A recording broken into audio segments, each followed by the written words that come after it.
yung tito nyo. Pumunta doon sa may Bawang Batangas dahil hindi ko kayang buhayin kayo. Bakit? Bawang Batangas? Kaya sinali papa mo doon. Marangya ang buhay. Okay na may kakambal ko doon. Oo. Kaya ikaw ang natira sa amin. Tinan mo kinalabasan. Parang hirap ka. Kaya hindi mo kamo. Ayan! Gabino!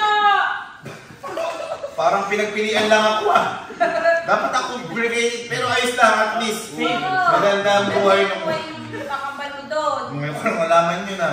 Kaya pala nung bata ako, ang gatas ko, yung pinaghugasan ng bigas, Oo, buti nga, may ampo Dapat nga yan, lulok lang Sa bagay, at least.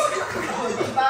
At least, kasi nung bata pa kami, nung nasa sinapupunan pa kami, natatandaan ko. Natatandaan mo? Nagpupunan pa lang kayo? Nasa loob ako ng tiyan ni mama, yung kakambal ko nga na yun.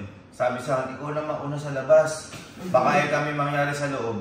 Ako na magsasakripisyo. O ngayon, siguro, nung nakalabas na kaming dalawa, ako naman yung nagsakripisyo sa labas.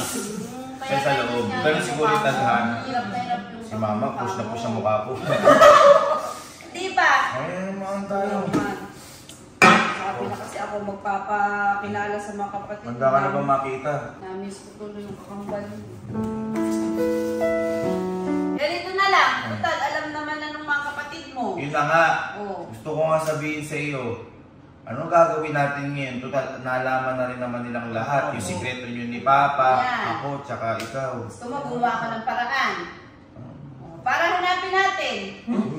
Oo. Para hanapin natin at pakilala ko yung kakambal ng kuya nyo.